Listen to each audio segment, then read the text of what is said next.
Hi friends, మీరు చూస్తున్నారు చిన్న డిజిటల్ ఆర్ట్స్ గుంటకల్. ఇప్పుడు మేము చేస్తున్నది ఇన్సైడ్ ఎల్ఈడి. ఈ బోర్డు మేము ఆఫ్టర్నూన్ స్టార్ట్ చేసి నైట్ ఫిట్టింగ్ చేసేసాము. ఈ బోర్డు వర్క్ స్టార్ట్ చేసినప్పటి నుంచి మాకు ఒకటే భయం, కస్టమర్ మా వర్క్ని చూసి సాటిస్ఫై అయ్యిందా లేదా అదొక భయం. మన గుంటకల్లో ఇలా వర్క్ చేసేవాళ్ళు చాలామంది ఉన్నారు, బట్ సర్వీస్ ఇంపార్టెంట్ మనకి.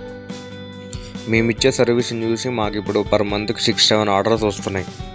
మాకు రీసెంట్గా ఒక ఆర్డర్ వచ్చింది. కస్టమర్ ఒక ఫోటో చూపించి దీన్ని మీరు కాపీ చేసి మాకు ఇలాంటి బోర్డు ఒక రెడీ చేసి ఇవ్వగలరా అన్నారు. మేము ఆర్డర్ని టేక్ ఓవర్ చేసుకొని 2 డేస్లో బోర్డు రెడీ చేసి ఫిట్టింగ్ చేసి ఇచ్చేసాము. కస్టమర్ ఆ బోర్డుని చూసి చాలా హ్యాపీ ఫీల్ అయ్యారు. మేము ఈ బోర్డు రెడీ చేశాక కస్టమర్ వచ్చి చూసి చాలా హ్యాపీగా ఫీల్ అయ్యారు. బోర్డు అవుట్పుట్ ఇలా ఉంది. మేము చేసే ప్రతి బోర్డ్స్ రీజనబుల్ రేట్సే. మా దగ్గర ఇన్సైడ్ ఎల్ఈడి ఒకటే కాదు, లిక్విడ్ ఎల్ఈడి, రూప్ ఎల్ఈడి, డాట్ ఎల్ఈడి కూడా ఉన్నాయి. లైఫ్ బాగానే నడుస్తుంది. గుంటకల్లో ఒక స్టోర్ పెడదామని అనుకుంటున్నాం. సరే, స్టోర్ ఓపెన్ చేద్దాం అనుకుంటున్నాం. జనాలు వస్తారా రాదో అనే ఒక పెద్ద థాట్. బిజినెస్ అంటే రిస్క్ చేయడం ఒకటే కదా, దాన్ని క్యాలిక్యులేట్ కూడా చేసుకోవాలి.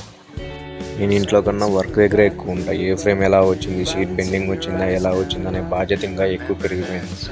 మార్కెట్లో ఇలాంటి బోర్డులు చేసేవాళ్ళు చాలామంది ఉన్నారు, బట్ వాళ్ళందరూ చేయను అనేది చిన్న ఆర్ట్స్ ఖచ్చితంగా చేసి చూపిస్తుంది. ఈ జర్నీలో ఇంకా మన ఫేర్ ఇంకా సక్సెస్ రేట్ని పక్కకి పెట్టేస్తే మనకి ఎక్స్పీరియన్స్ వస్తుంది. దాని నుంచి చాలా నేర్చుకోవచ్చు. చిన్న ఆర్ట్స్లో మ్యాక్సిమం కస్టమైజేషన్ జరుగుతుంది. కస్టమర్కి ప్లాన్ డీటెయిల్గా ఎక్స్ప్లెయిన్ చేసి ఐడియాస్ కూడా షేర్ చేసాం.